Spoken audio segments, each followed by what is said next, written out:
A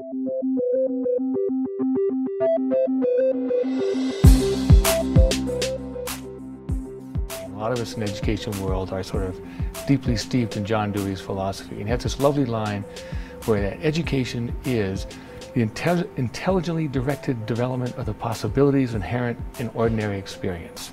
Okay, I'll say that again. The intelligently directed development of the possibilities inherent in ordinary experience. And that, I think, is really what's happening at MiddCORE.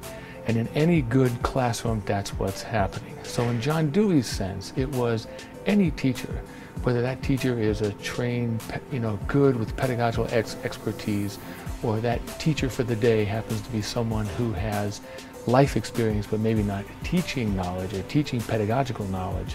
What they're trying to do is talk about ordinary experience and try, if you have a group of students with you, to try and help them get the most out of what is actually for them ordinary experience. So if it's intelligently directed, what does that mean? Well, in Dewey's idea, any education, any experience, in order for it to be educative, has to connect and foster further growth, right? Growth of a particular kind. Growth of the individual's humanity, growth of the individual's intellect, growth of the individual's heart and compassion. So if you're providing educational experiences, you must be providing experiences which are doing that, right? Fostering continued growth in this particular direction. What I think is fascinating about MiddCORE is that people who don't know this program, particularly others like myself who are sort of trained in educational professions, or if you're trained economist or trained historian, right, or a professor of English, it's difficult to understand how what is happening with a group of mentors who are not academics per se, right, but are professionals in the field, can provide the kind of intellectual experience that an academic could provide. One marvelous example is the work of Blake Glenn from What If in Innovations. He has taken students through this thinking process about innovation and creativity that is as intellectually demanding as anything I've seen students have to go through. Now, he is having them define particular words, like these particular words he uses such as themes, insights, ideas.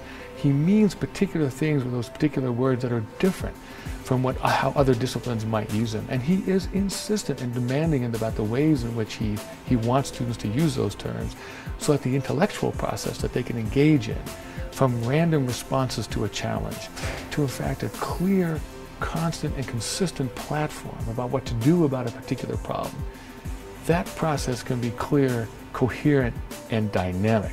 And I've watched him do this. Does he have a PhD? No, he does not have a PhD. Is he trained in business schools? Yes, he certainly is. Graduate of Cornell, very interesting guy, very sharp, and taking an intellectual process that he often uses in the business world and doing it here in this context.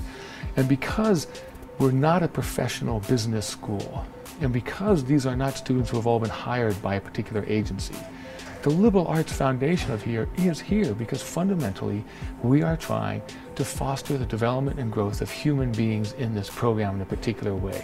And what is that direction? It's the way that John Dewey had in mind, fostering continued growth that is humanistic, that is powerful, that is compassionate, and that is intellectual. And we're doing it through a particular interesting series of organized and constructed events, right? And when you have students come together, when you have these fabulous professional mentors in the field, yes, they give very thoughtful and coherent presentations, but they're sitting down with lunch and dinner and breakfast and lunch and dinner. And it's very often the space between the lines, right, where the most interesting interactions occur. It's after the presentation when a student walks up and says, "Could I ask you one question about that?" Every single mentor that's been a part of this program has taken students seriously, has been compassionate with our natural levels of learning that we have to go through, and really challenging, right? Ernie Paraiso is such a great model of this. He's engaging, he's funny, he's dynamic, and he is extremely tough. He's extremely professional. And yet he's had how many meals with kids throughout just the 10 days, almost 2 weeks that we have been here. He's been here at every meals, and mentors are doing the same thing. That kind of opportunity to have demanding intellectual organized sessions in combination with relaxed and informal meals, those opportunities don't come around very, very much. And MiddCORE takes seriously the in-between spaces. And I think it expects mentors to do so, expects us as facilitators to honor those in-between spaces that are both intentional and informal. And that, I think, is a lovely combination to bring to a program like this. So I think that combination here is really interesting and really powerful. And because the whole thing that wraps this up is in the human development of every student here, it's not business school. It's not a professional school. It's fascinating. You have these elements of this, but they are combined in this particular way where entrepreneurship is thought of as intellectual entrepreneurship. It's thought of as creativity. The intellectual process that Blake Glenn took us through could be applied to the writing of an essay. And I made that link to students. You can stay up all night and do it, or you can engage Blake Glenn's process. It's powerful, it's interesting, and so many lessons that students are learning, from the public speaking skills to the collaboration skills with others, to how do you approach an individual who has so much more experience than you that you're sort of intimidated to approach. How do you begin that conversation in such a way that is authentic and not sort of some odd performance that you have to engage in? This is practice in that lovely thing too. And I would argue that being able to do it with the professional mentors they've encountered here will help them engage their professors when they go back to college as well.